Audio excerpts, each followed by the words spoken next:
Okay, so I'd like to start by saying that I'm super grateful for this opportunity and super excited to give a voice to the young ones out there who are struggling with the same problems that I used to have and that I went through.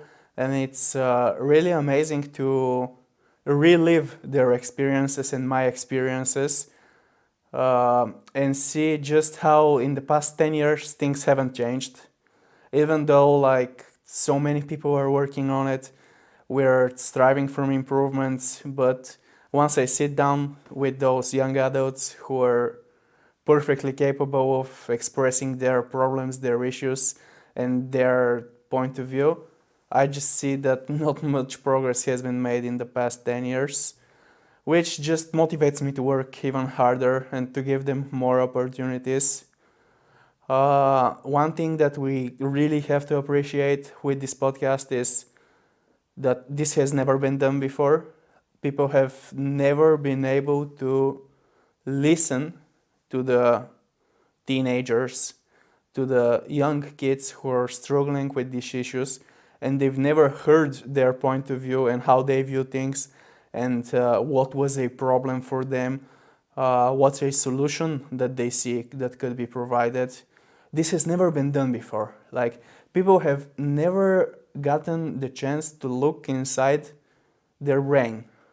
And now with this podcast, we're having some very personal conversations and actually very surprised at how well spoken and how well educated and how well expressed our guests are, and how they are very self-aware, how they are very aware of what's lacking for them, what's preventing them from living a healthier life, what are their personal issues that they believe that they could have done better, because they're very self-aware and they obviously know that it goes both ways. There are factors from the outside and from the inside.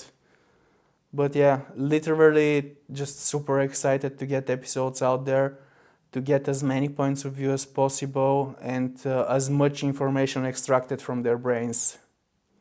My advice to the young ones out there who are struggling with obesity their entire life, they're living with it, is to ultimately read about the disease as much as possible online. But when I say read about it, I mean read trusted sources. Be careful where you click and who you believe. At the end of the day, be your own judge of the information that you receive.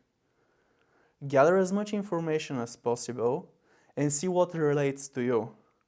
From there, you can make your own conclusions about your issues, about your struggles, and come up with a plan to fight it.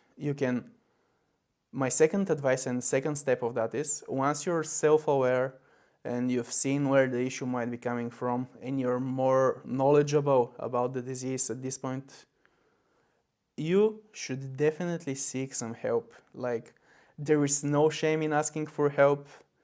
It's how things are naturally supposed to happen.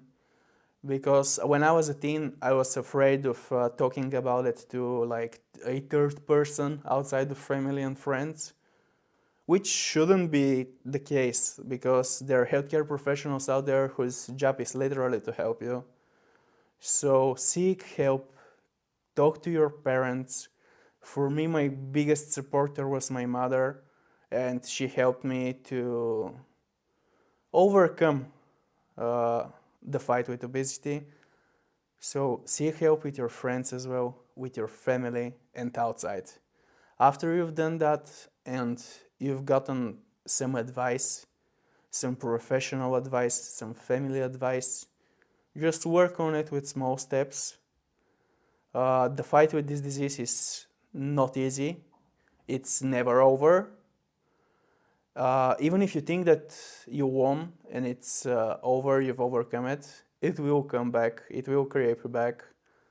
So be prepared for that. It's not an easy fight, but just keep composed, keep reading about it, keep sourcing information, and rely on your friends and family to go and fight it.